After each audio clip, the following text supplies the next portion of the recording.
Thank you for joining us today. My name is Nick Fry. I'm the Manager of Business Development with Tourism Nova Scotia. Those of you joining us for the first time, thank you so much. Really appreciate you being here today. Tourism Nova Scotia, it works with communities and industry to attract visitors to the province. We work to increase tourism revenues through experience and sector development, business coaching, marketing, and visitor servicing. So happy to have you here today. And for the Build Your Business's Digital Marketing Strategy with the Digital Marketing Tree Session 1. So this is a 3-part series, and it'll take place over the next 3 weeks, today being the first. So happy to have you here. If you have any questions throughout, please don't hesitate to put them in the chat or Q&A at the bottom.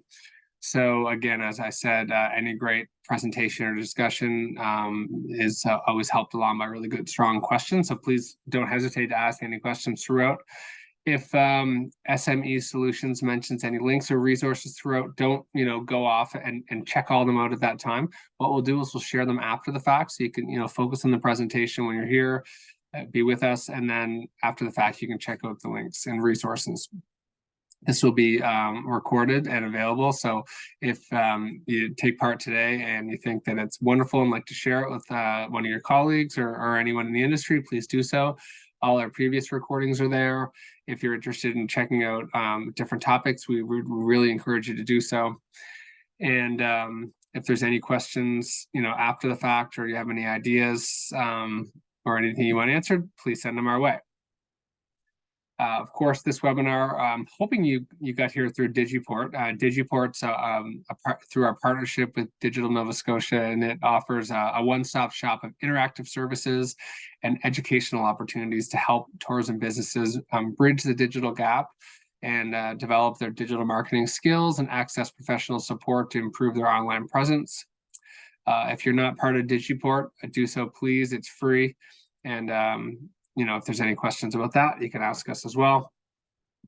So I want to introduce Liam Tayler from SME Solutions. Liam, he brings with him to this job a background in finance, and that helps to bring together all the different elements of his planning. So not only the tourism experience, but that financial piece. So really brings together all the different parts of your business. So Liam has over 25 years experience managing all facets of emerging and existing business concepts, specializing in the development of new business ideas from concept to execution. He has a demonstrated history of working within the innovative agricultural industry within the province.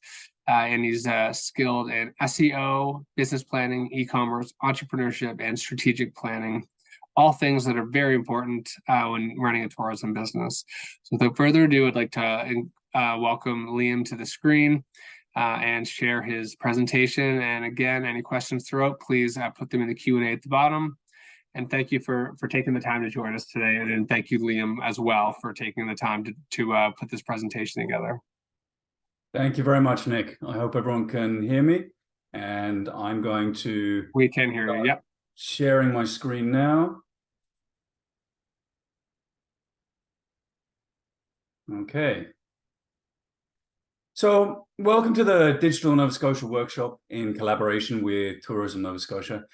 This is the first of a 3-part series, which will be looking at creating your tourist business's digital strategy, using the metaphor of what is known as the digital marketing tree. I'm Liam Taylor. I'm a business evaluator with SME Business Solutions. My experience with marketing and technology began in the 90s, which seems an age ago now, when I was IT director for the UK's leading independent reprographics company. Since then, technology has evolved and allowed almost everyone to manage their own marketing and web presence, be it through social media or their own website. My first online business was eTienda, which translates as e-shop. It was Spain's first ever multi-merchant e-commerce platform, which is what the Amazon model is now. It should have been a hint that Amazon hadn't done it in Spain yet, but it was a great learning experience. In 2011, I moved to Canada as marketing director of Haskapa, where I created recognition for the Haskap berry, which remains one of Canada's, and I believe Nova Scotia's most innovative agricultural product, albeit underutilized. I left Hascapa and I created my own consultancy in 2016, where I've helped companies to focus their efforts in promoting themselves and their products online. Most recently, my focus has been on helping clients and working together with Tourism Nova Scotia optimize their websites and creating Google Ads strategies. Today's session is on the digital marketing tree, or also known as the internet marketing tree. It was developed in 2009 by Mike Robinson and updated in 2015. Seems like a long time ago, but it's as relevant now as it was then. I love the metaphor of the tree and the structure it gives to the organization, not only of your digital marketing, but also your business as a whole. The tree has three key sections: the roots, the trunk, and the branches. The roots represent the background of your business. The trunk is your website, and just like a real tree that reaches out towards the sun, your marketing branches reach out towards your clients. Your leaves, or rather your marketing efforts, drop every year at the end of the season and nourish your roots, giving you valuable feedback, allowing you to reevaluate your marketing efforts for the following year. Over the course of the next 3 sessions, we'll review and identify those 3 elements with respect to your tourism business and identify which branches are most appropriate for your marketplace. Today's session is going to be focused on the first 2 roots: research, market research, and strategy, or content marketing strategy. The next session will be on branding, content, and web development, and the final session will focus on the specific marketing elements of your branches. There are 4 key roots that give your business the foundation it needs to become a great oak. I love the analogy. I love the metaphor of it. Research, strategy, branding, and content. The first route to analyze is research, or market research. Now, every brand wants a high-performing digital marketing strategy that drives results and converts leads. However, it doesn't happen by chance. The best and most effective strategies are those that have been created with time, thought, and most crucially, careful research. By ensuring you've included all the essential pieces of research, you can ensure your business is completely tailored to your target audience, overcomes barriers that you've identified, and fulfills your goals. A viable digital marketing strategy should highlight the need you are fulfilling and position your brand as a valuable solution. By understanding the niches you want to address, including the specific barriers you face, you can identify ways to market your products and services that create value for your audience. To this end, you have to completely understand your product offering, who your customers are, how best to reach them, and when to reach them. This is also known as the marketing mix. And to do that effectively, you need to clearly define a few key elements. Now, these are known as the 4 Ps. There are lots of different models out there. Some have 7 Ps, some have 5 Ps, but for tourism and marketing in particular, I would suggest that there are 4 Ps that will allow you to market your product or your service effectively. The first is product, then price, place, and people. And we're going to review each of these in turn. The first P of the 4 is product. What is your business offering? Unlike other businesses where the product is a material item or a tangible thing, the products in a travel or tourism company aren't necessarily physical. They're more experiential. However, the basic aim is the same: provide a product that people want. In other words, you have to ensure there's a market for the product you're offering. What is your unique selling point? What makes you stand out from your competition? The tourism industry is extremely competitive. You need to set yourself apart from the rest while providing a relevant product. It helps to target specific categories and niche markets. This requires careful and in-depth research of the needs of your audience. Is the demographic that you're aiming this product at able to afford it? Have they expressed the desire for such a service or product? This has implications for your digital marketing strategy. For all sectors, there are 2 key elements to every service or product: the body of your product, and the soul of your product. Now, the body is tangible. That's the tangible part of your product. And the soul is the intangible. Some say that experiential products like tourism aren't tangible, but I disagree. It is true that you can't take them home with you, much as you can with a traditional physical product that you buy from a store. But there are elements of the product that are tangible, and they're as important to the offering as a whole as the physical product. An example of a tangible element would be the physical properties. Let's say you're a fixed roof accommodation, so your hotel, the room, the car you transport people in, the service you provide. The intangible elements are the pleasure, the satisfaction, the trust that your customers can take home with them. One of the goals of your research is to identify what the body and what the soul of your business truly are. To illustrate what I mean, let's analyze a few tourism businesses in Nova Scotia. And one of the easiest ways of doing this is to have a look at a review. So here we have Salty Dog Sea Tours. It happens to be a 5-star review. It has a lot of 5-star reviews. What a wonderful time. Our guide was Jade, and we couldn't have asked for a better person to take us around the island.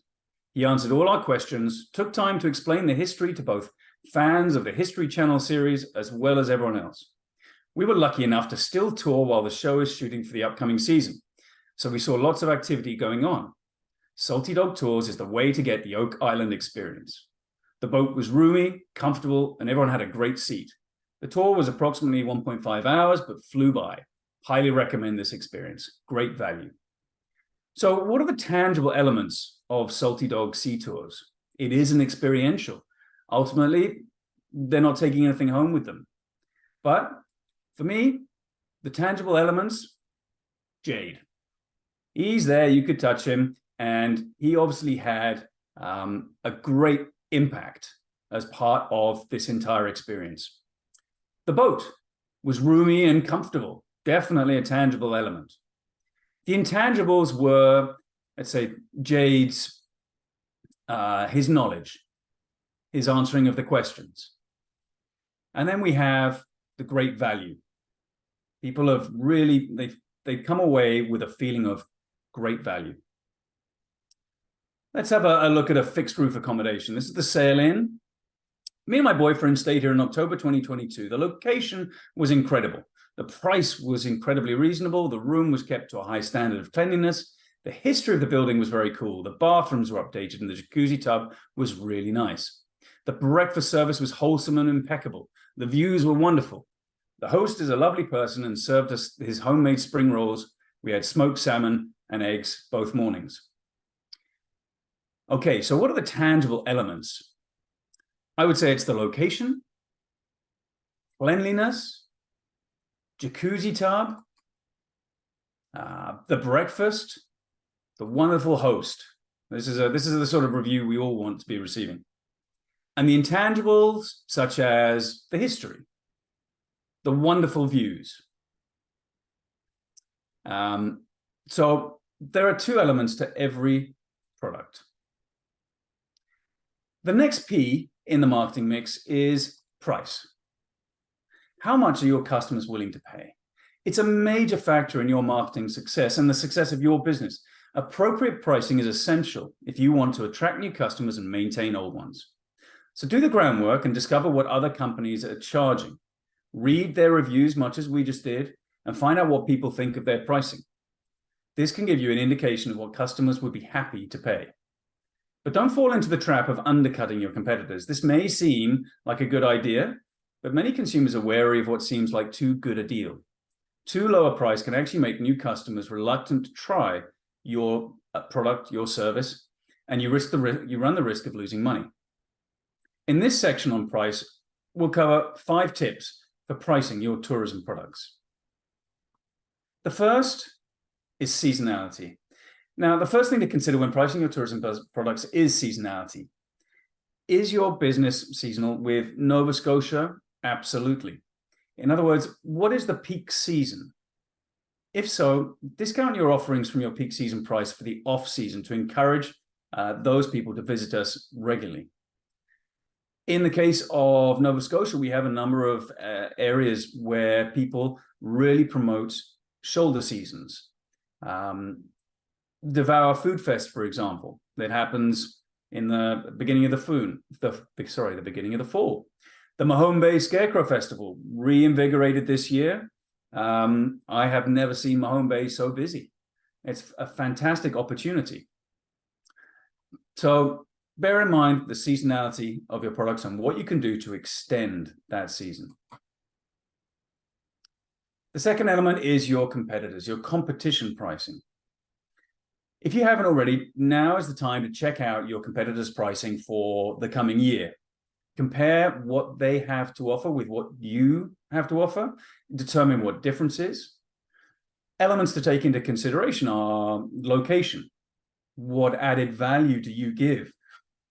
What's your point of differentiation from your client, from your customers and your competitors? Keep your pricing in the same ballpark, or make sure that you can justify any increase in cost over and above what your competitors can offer.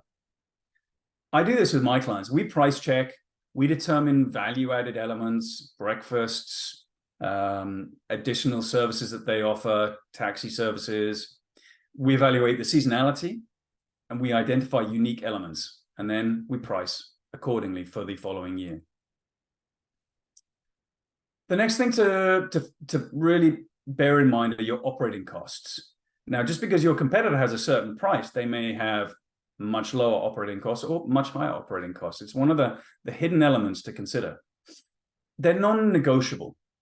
Operating costs are broken down into 3 different costs: fixed costs, variable costs, and semi-variable costs. Fixed costs are expenses that are constant regardless of how many bookings you get. Things like rent, insurance, buildings and machinery, salaries, and other operational costs. Variable costs are the costs that change depending on the number of services or bookings that you have. Variable costs include things like utilities, maintenance, commissions, wages, and marketing. Consider both fixed and variable costs and make sure to price your products above your costs to get net profit. Remember, your online marketing budget is also going to be one of those variable costs. I had a client who was audited this year, and she believed it was because her business had boomed so quickly.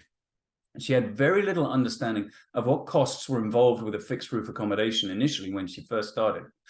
But once she had those costs really down, her profit increased significantly, and she's sure that's why they decided to audit her.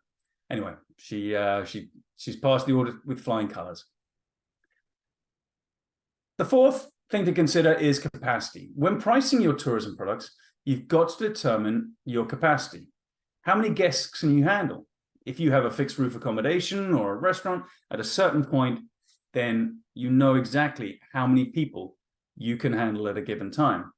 But more importantly, it's how many guests can you handle without sacrificing quality. One of the key tourism markers is personal service. You see it on a lot of reviews. In fact, that review there, our host was wonderful, the Sail Inn. If he had too many people to look after, maybe he wouldn't have time to interact with the people appropriately. The same with Jade, the tour guide. So how important is your capacity to your business and offering a service and maintaining that service? Depending on how much you charge per customer, you might have to raise or lower your pricing, taking seasonality into consideration, of course, depending on how many people you are comfortable managing with your tourism business. And then you have distribution. Now, traditional distribution is shipping and management, but with a tourism business, it's more aligned with your channel managers, those people you pay commissions to. So it is one of the most important parts of a successful tourism business. Without proper distribution, without being seen, especially online, your products can go completely unseen, meaning all of your hard work will have been for nothing. Distribution costs can vary depending on what channels you use. You can opt to use a travel agent to promote your services, or an OTA, an online travel agency, such as Expedia, Booking.com, TripAdvisor. Alternatively, you can use channel manager software, which a lot of my clients do, that lists your tourism products on a number of different websites, including OTAs, local websites, and other relevant sites. Channel managers are a cost-effective way of getting your brand, getting your offering out there, while keeping the cost low, but they do charge a fee. They are also tricky in that they often price check, so that if you want to try and put your prices up over and above through your channel manager, over and above your own prices on your website, they might catch you out. So this is the marketing mix: the product, the price, the place, the people. The place is the third P. Now, with tourism businesses, especially fixed roof accommodation and fixed catering and restaurants, once you've set up your business, it's static. So the place element is not important moving forward, but it is when you're considering starting up a business. However, for tour businesses, mobile catering, the place is absolutely key to the success of your business. Another element of the place, especially in the revolutionized online tourism business, is where do customers go to interact with your brand and order your services or purchase your tour packages.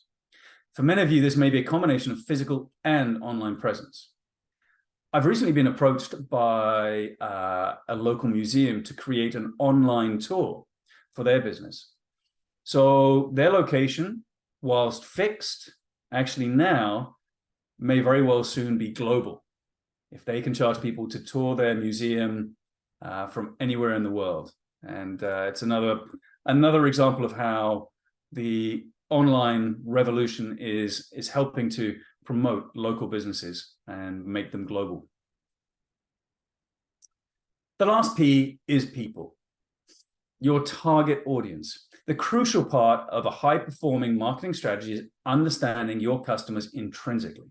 By learning about their needs, wants, and challenges associated with your target audience, you stand a much better chance at plotting activity which appeals to them and draws them towards your brand.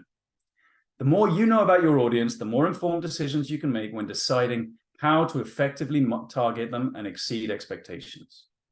The research you do in this area should be extensive to gain as much insight as possible. And there are a few elements available to do it.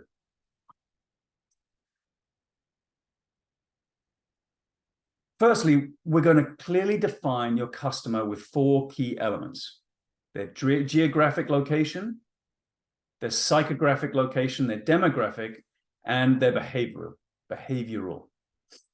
So the geographic segmentation, it's fairly straightforward. It divides the market into different geographical units: nations, regions, states, counties, cities, or even neighborhoods. With online marketing, you can really focus down on specific individuals you want. A client of mine was looking at appealing to the German market. So we created Google Ads, which showed in Germany.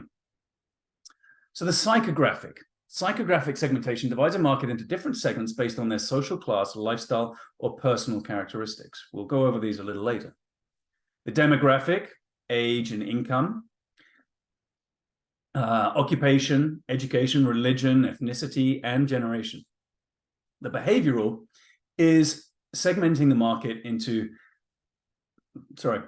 the benefits they're looking for, their knowledge, their attitude, the way they use, the way they want to behave when they're experiencing your tourism product. Defining your customer allows you to target them more efficiently, and you may have more than one customer type. So let's take some examples of, just to show you what Google looks at. So this is an example of how in-depth Google can go to look and target certain specific demographics. So this is a new custom segment within a Google ad. And you can see here that people with any of these interests or purchase intentions, you can type in there and find people who are interested in almost anything: knitting, tours. It'll help you categorize them appropriately. People who browse websites similar to. So they know what people are looking at, and they can target people who you have identified as being a demographic that looks at websites like adventure websites, looks at websites like Mech to buy outdoor equipment, for example. Or people who use apps similar to. You can even put an app in.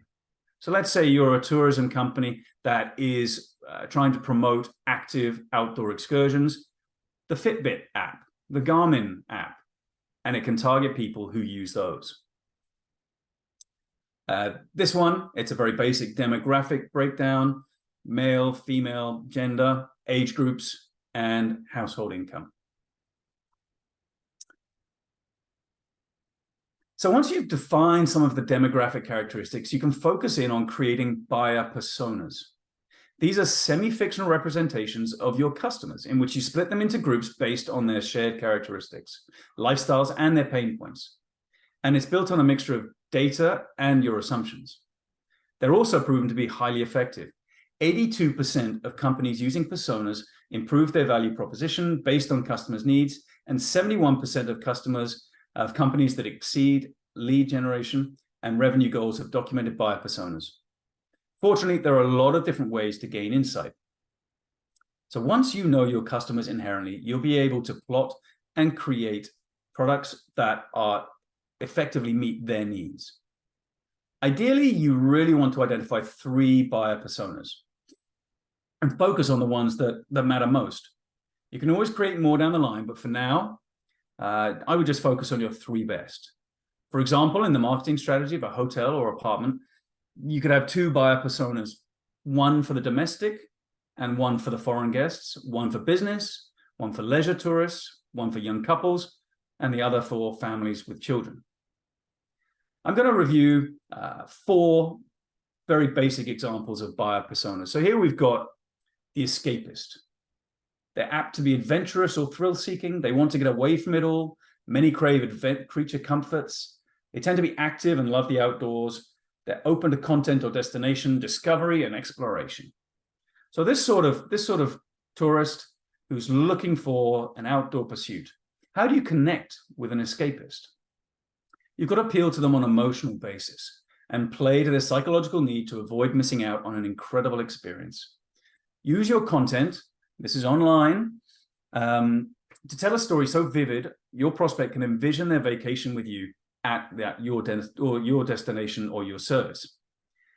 Escapists might not have a particular destination in mind, so you can try and encourage people to take on ideas. So if you wanted to create content for an escapist, you'd list a post highlighting the best destination for adventure.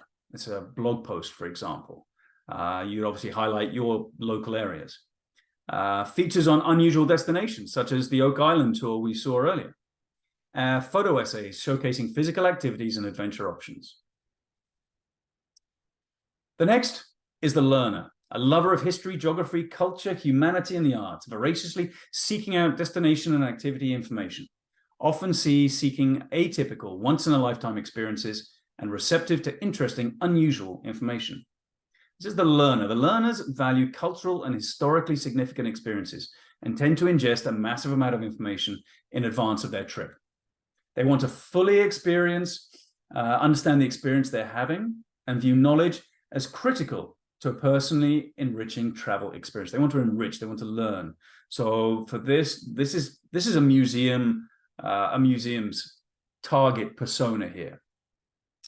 The experience starts not when they board the ship or the plane, and not even when they book, but as they seek out and discover new travel ideas online. Learners are evaluating your ability to educate and inform them, and the minute they discover your website or social media channel. So what sort of content would appeal to a learner? A profile of a historical figure. In the South Shore area where I am, obviously Oak Island. All the shipwrecks that are here. Significant landmarks, geographic features. Then you want to include maybe stories from locals about their experiences, insider advice on what to pack and where to visit, and other in-depth, unique content. And features on events in a specific region to show learners exactly what to expect. So we had the Lunenburg Dock Fest here. That might appeal to a learner as well. The third example is the planner. Now, these people, they prefer planning and booking trips. They expect information to be readily available for comparison shopping. They take pleasure in the process of planning travel. They're open to offers and persuasive messaging. The key here is to get these guys what they perceive to be a great deal. They're thirsty for knowledge and need to be prepared for the things they'll see, the people they'll meet, and the activities they'll take part in. Their travel experience begins online as they shop around for package options, deals, and undiscovered destinations. They may create entire itineraries and scrap them if they don't seem quite right. Once the purchase decision is made, this traveler will continue planning their trip out from start to finish, and their expectations are high because of this. So, what sort of content can you create online to appeal to a planner? A checklist to help them prepare for their specific trip that you may or may not be providing. Head-to-head comparisons of 2 destinations, activities, adventure options, lists of things to do, places to eat, so that they can have everything organized so they know exactly what they're doing, when they're doing it, as soon as they turn up. Then we have the dreamer. These people seek out and consume travel content for enjoyment. They're always thinking about the next trip. They browse through travel content and spend time enjoying reading it. They're passionate travel advocates. The dreamer may not be headed anywhere quite yet, but it'd be a mistake to ignore this powerful travel person. Dreamers in travel and tourism love the idea of travel and can be both great advocates and prolific sharers of content. So very good brand ambassadors. They choose to spend their spare time reading travel magazines and blogs, browsing cool destinations on Pinterest, and sharing their travel dreams with friends and family. So what sort of content will engage a dreamer persona? In-depth descriptive features with insider or lesser-known information about destinations, industry involvement posts, and roundup posts that inspire discovery of new destinations, brands, and activities. Now, those are 4 very, very broad buyer personas. But I'm sure you're all thinking about what sort of buyer persona is my target customer. What are they looking for? And that's what you've got to make sure you appeal to.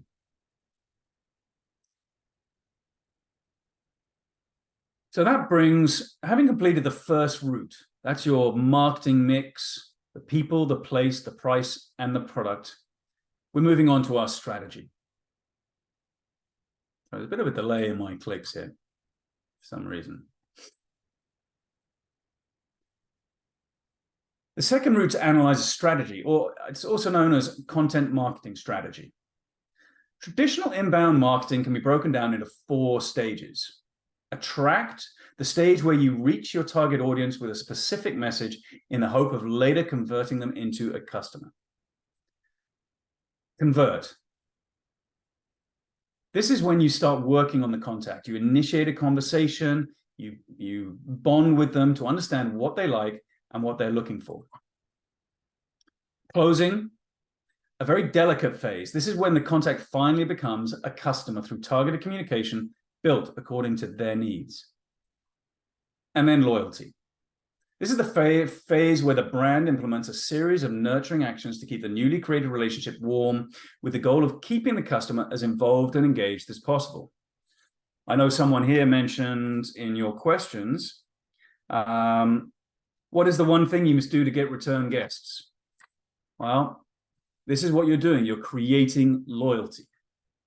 Now, these steps can be attract, convert, close, and loyalty can be converted to any type of business. But for tourism, and specifically that resulting from this digital transformation of the industry, a slightly different version has been identified, capable of capturing and highlighting the particular characteristics and needs of the tourism sector. The first is dreaming. This is when the fact that most of the time, the idea of a trip, the idea of a vacation, it's a dream. It's inspired by content that's seen on the internet and specifically on social media. Then you've got the planning stage. The planning, which almost always takes place on the internet, thanks to the tools made available nowadays, such as aggregator sites for offers, dedicated Facebook pages, and so on.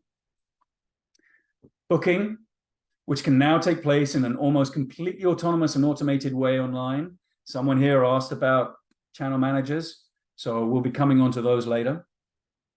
Often through the internet and without the need for any interaction with human operators. In fact, a lot of people prefer that now. Then we have the experiencing, the stay, the general use of the service. Compared to the normal dynamics of inbound marketing, this is undoubtedly a phase of enormous value. In fact, it's necessary that the service offered is memorable so that the tourist not only wants to relive it, but is driven to want to share it with others. Even in this case, digital tools are able to improve the experience, making it more immersive and efficient. The final stage is sharing, much like loyalty. Sharing, it's actually a fundamental part of the experience. People want to share their holiday experience. Since most of those who travel publish at least one piece of content online related to their vacations through social media, through reviews, they influence other users. They are your advocates, your brand ambassadors. So through this structure, we can ask ourselves, which tools do we need in each of these 5 elements to build an effective marketing strategy? For tourism, it's important to note that this has to be done in conjunction with your buyer personas. So we're moving on to, I'm sorry, my computer is thinking. Okay, so the first stage is dreaming. Attracting customers has been part of every marketing effort throughout history. What's different with this process is you're attracting your ideal customers through quality content that's relative and relevant to their life and problems. We've all had that moment. It's raining and miserable outside, and we begin to dream about going somewhere warm. It's not too bad outside today, but we're thinking about organizing something, and you want to dream about the location, wedding planning, or you hear something, and you dream about what you can do while you're there. So how do you capture your potential customers' attention while in this dreaming phase? Your previous clients, email marketing, reach out to your past guests when you know that it is their miserable weather. Make sure that you really get them when you know they are trying to think about warmer climates or other things to do. Social media. Reach out to your past, produce high quality, engaging video content that captures people's attention and encourages sharing. Post content and updates on social media regularly that start conversations with your audience. Try and interact, engage with them. Encourage past guests to share their experiences on your social media. The end of their experience can be the spark that ignites the start of a future traveler's trip. Encouraging your guests to share and interact with your communities online. Pay-per-click advertising. AdWords, Facebook ads, Meta ads now, that allow you to share inspirational images, stories, and videos. And then you can research and write blog posts that reflect your customers' top priorities, answer their questions, and show your ability to fulfill their future vacation or tourism needs. After the dreaming is the planning. Now, this is when people have decided on the destination they want to visit, when they start to plan for accommodations, travel, and activities. It's a crucial stage for you as a travel marketer to establish your presence and capture people with high purchase intent. Then now they've made a decision. They want to actually go ahead. Now they just need to plan their trip. The average traveler visits over 20 different travel websites before making a booking. It's incredible to think how much time people spend online now.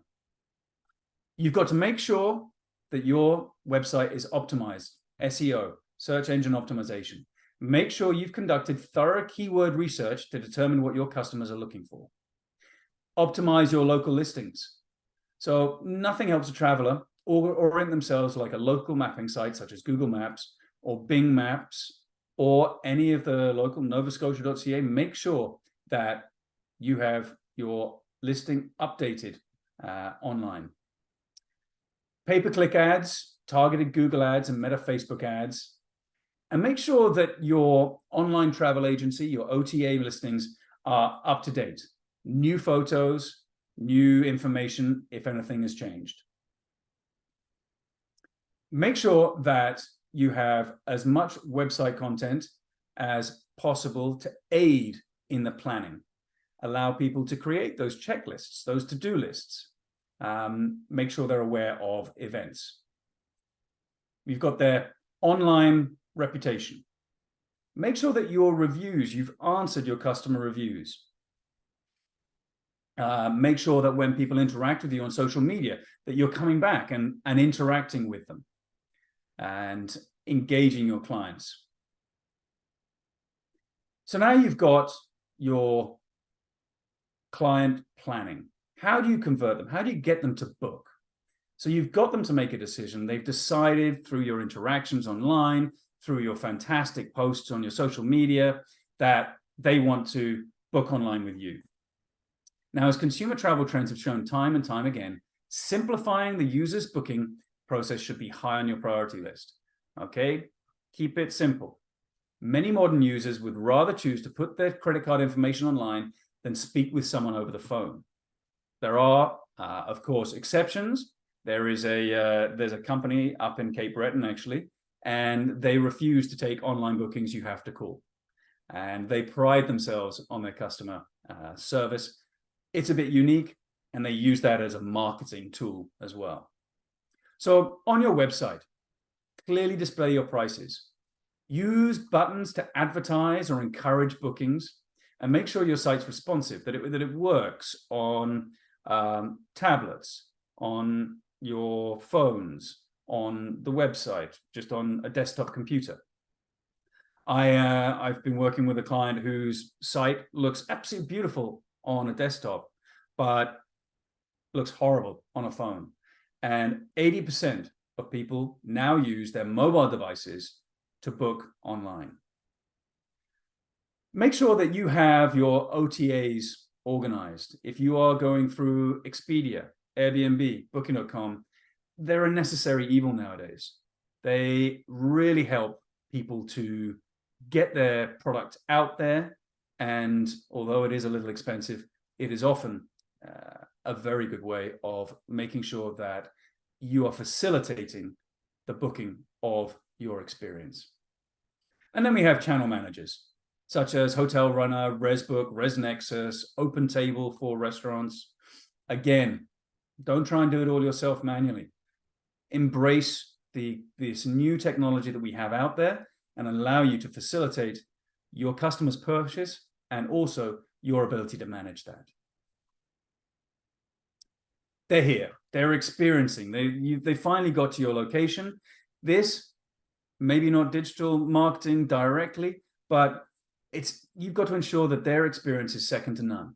Focus on delivering an exceptional customer experience. Consider items like coupons and discounts, encouraging your customers to visit other local businesses, and they may well reciprocate. Information. 85% of leisure travelers decide what to do on arriving. Everyone has been in the situation whereby you've arrived at your bed and breakfast. The first thing you go downstairs, you ask, hey, where is the best place to eat? What should I do around here? You want to get some local knowledge. Make sure that you have that available to your clients when they're there. And encourage people to create content. It might not be the best time to push your customers, but subtly encourage them to share their experience online, leave reviews, use your hashtag, promote your business on Facebook while they're there, really in the moment. And now sharing.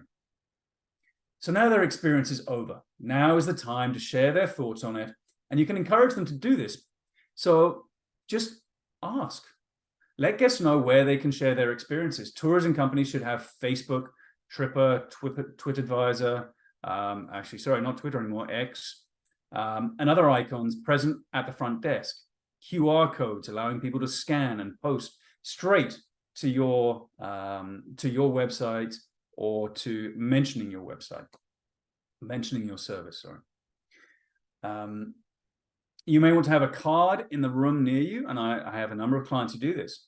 Please leave a review online. Just happens to be there by the TV. So when they go to get the remote control, it's a great reminder. Share your experience. Collect contact information. This is key. There is someone asked about, how do I get repeat customers? Engage with them. But the first thing you have to do is build a database. Get your clients' information into one place so that you can easily keep them up to date on new ideas, new events that are happening. And it always helps. You can run a competition. For all guests last year, send in your best photo. Really try and engage and promote your business through your customers. Use them as your brand ambassadors.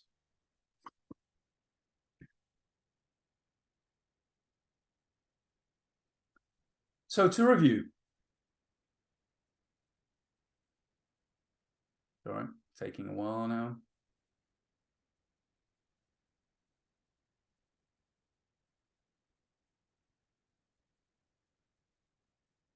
So to review what we've covered here today, it's the first two routes of your business. The research element, which are the 4 Ps of your marketing mix: the product, the price, the place, and the people. Once you have those elements established, you really know what your business is. At that point, you can then think about your content marketing strategy. Okay, we've identified our demographic. Now, what is their buying experience? We've evaluated the dreaming, the planning, the booking, the experiencing, and the sharing. All elements, or in the traditional sense, attract, convert, close, and loyalty. In tourism, dreaming, planning, booking, experiencing, and sharing. And we'll review that again in part 3 when we go through the different marketing strategies in depth to reach out to your clients. Next session, we'll be looking at branding. So identifying your target market, we've already done that. Your positioning, where you are in comparison to your competition. Your value proposition, what it is it makes you really stand out. And then communicating how best to get that across to your clients. And the final route, which is your content. You've got to make sure that your content shows the benefits of your business. Ensures it emphasizes how credible you are and creates a call to action for your clients, encourages them to make a decision. Suffice to say, there's a lot of planning that goes into your online presence, and you really need to get these roots down before you start building out. Otherwise, you're really missing out on a large element, and you may be wasting money when you're creating your marketing strategy. So in the following session, we'll be defining the final 2 roots of your business and moving to the trunk of the tree, which is the development of your website, before we move into the digital marketing of your branches. So as you can see, the metaphor of the tree, it really helps you grow your business. And I look forward to seeing you all at the next session. And if you have any questions on anything that's been covered today, please don't hesitate to reach out.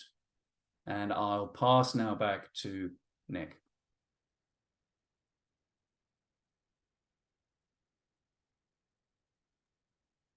Hey, Liam. So if anyone has any questions, just ask them away. Somebody asked around 10:30, and you may have covered it, but I'll just let you know the question came is, could you describe psychographic attributes that we could research on? Okay. Am I passing back to Nick or Sonny? Oh, did you hear me?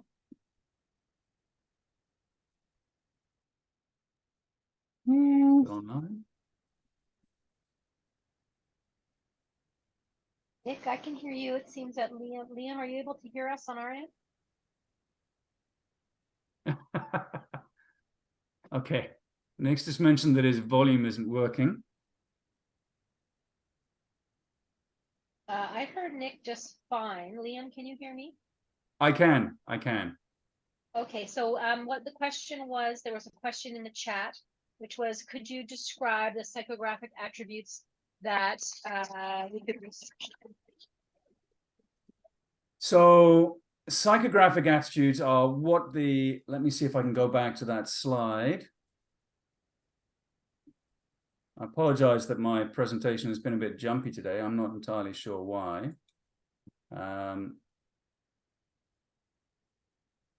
So we have the demographic, the psychographic, sorry, I'm just going to see if I can get back to that slide. Give me some context.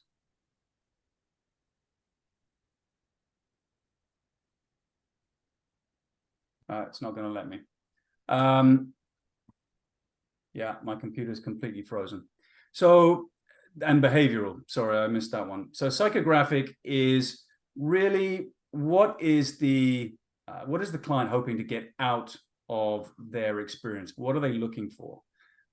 With regards to, let me see if I can bring up an example. What will make the client happy? So if you, think about the psychographic as a pleasure, the pleasure element of the brain. So what is what's going to make the individual happy? So let's think about a planner persona.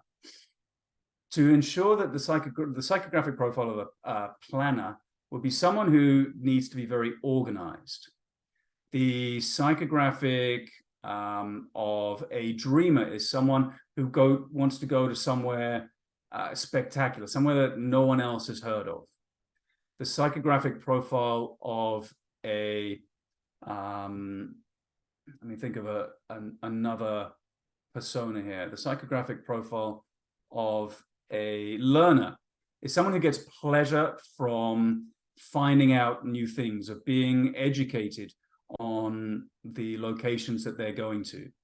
So I try and think about what will give that person pleasure, or that persona pleasure.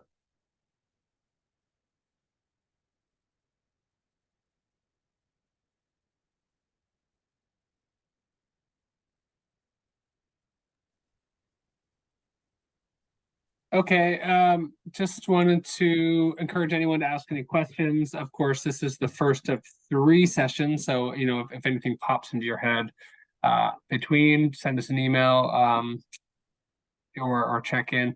Also, Liam's company is available for the one-on-one sessions through Digiport, so that's another opportunity. So I'll take back over the screen. Thank you so much, Liam. We'll see you next Thursday. You are nodding, so I'm hoping you can hear me again now. Yeah, I can hear you. I'm sorry. Okay, perfect. I don't know what happened there. Either way. So thank you so much, Liam. Great material. And we will take back the screen, and we'll see you next Thursday. Okay. Look forward to it.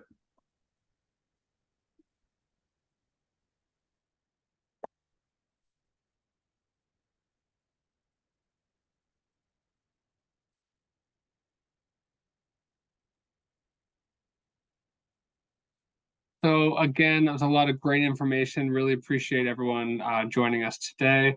So next Thursday and the Thursday after, we'll be back with Liam for sessions 2 and 3. There are, of course, the digital marketing tree is going to be the title of all 3 of them. And then on Thursday, November 2nd, we have Aligning Vision and Values Through the Customer Journey. So that's presented by Eva Gooch from STEM Consulting.